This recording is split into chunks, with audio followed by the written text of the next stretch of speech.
bagnole et que... De toute façon, je vais leur demander d'où elle vient cette bagnole. Je voudrais savoir d'où elle vient cette bagnole exactement. J'ai envie de le savoir.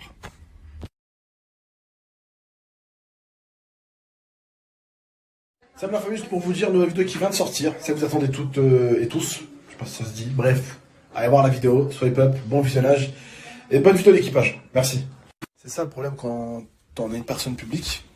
Des fois, on n'a même pas besoin de nous de le dire. Et c'est les autres qui le disent. C'est pour ça que souvent, il vaut mieux se balancer soi-même que les autres le font pour vous. Sur le live du bof, ça disait déjà que, en gros, il y a un mec qui a balancé Momo et qui s'est fait attraper. Alors que moi-même, je le savais même pas encore. J'ai su, ma mère me l'a dit, qu'il y avait la police à la maison 10 minutes plus tard. Voilà. Bref. Voilà. Mais quand on est une personne publique, faire attention à ce qu'on fait, c'est ça le problème. Faire très attention à ce qu'on fait. Si tu roules sans permis, tu ne le montres pas, quoi. Tu vois, tu montres pas aux gens, ouais, regardez, je roule sans permis, tu vois. Oh, tu peux mettre des accélérations, tout le monde qui met des accélérations, mais rouler sans permis et le montrer volontairement, t'es complètement débile, tu vois. Tu montres carrément une infraction que tu fais, tu vois. Et c'est pas une petite accélération ou quoi, l'infraction, c'est carrément que tu roules sans permis, ça c'est très grave. C'est très très grave en France de rouler sans permis. Bref. En tout cas, voilà, Mohim, la famille, voilà. Il va assumer ce qu'il a assumé, parce que quand on joue avec le feu, quand on se brûle, bah, faut assumer. Voilà. Bonne soirée à tous. Faites de beaux rêves. Et dans le début de la vidéo, ce que vous voyez en fait, c'est quand je suis arrivé chez ma mère, parce que je suis allé accompagner la famille. Quand je suis arrivé chez ma mère, en fait, les policiers, je les ai vus où? Je les ai vus en bas de la maison. En fait, ils étaient en train de partir. Ils sont montés chez ma mère, ils leur ont expliqué la chose. Et quand moi je suis arrivé, les policiers, en fait, ils étaient en train de descendre, ils étaient en train de sortir du quartier. Voilà. Voilà ce qui s'est passé exactement en fait. Et ce qu'il me disait le policier en rigolant, il me disait aujourd'hui, les jeunes d'aujourd'hui sont devenus complètement cons, ils font des infractions et ils le montrent carrément. Donc il m'a dit on n'a même plus besoin des caméras de sécurité, on n'a plus besoin de rien du tout à l'heure d'aujourd'hui parce qu'ils font des conneries et ils les filment.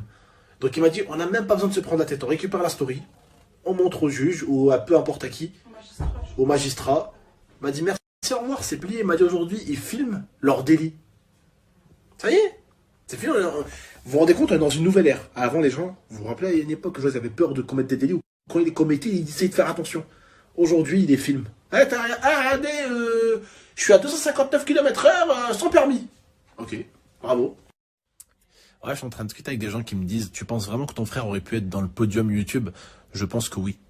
Oui. C'est-à-dire que quand je dis ça, attention, voilà, bref.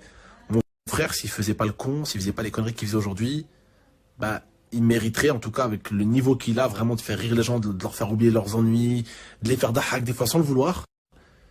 Il devrait même avoir plus d'abonnés que moi, logiquement. Il devrait vraiment avoir plus d'abonnés que moi. Il devrait être au-dessus de moi largement.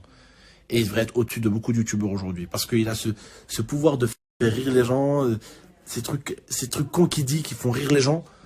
Et il a vraiment un talent, il a vraiment une chance de fou, c'est d'avoir sa famille autour de lui, d'avoir son frère, d'avoir des gens qui l'aiment autour de lui, en fait. Il a besoin de personne, en fait, en réalité. En réalité, il a besoin de personne. Il veut s'entourer de personnes qui sont futiles, qui sont négatives, qui sont néfastes.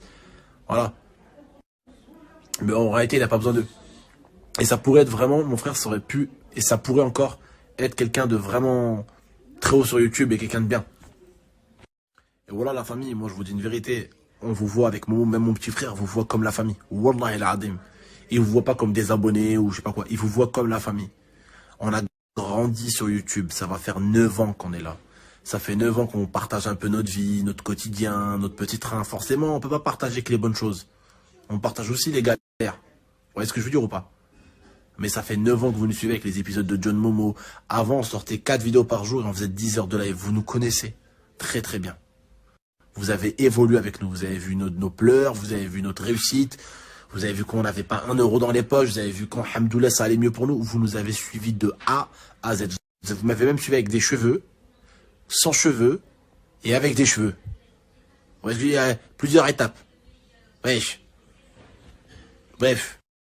Vous êtes une famille pour nous et je dis pas ça en mode influenceur, mes couilles, je sais pas quoi, on est à 6000 vidéos, on a été là présent avec 4 vidéos par jour, 10 heures de live par jour, donc oui, c'est une famille pour moi.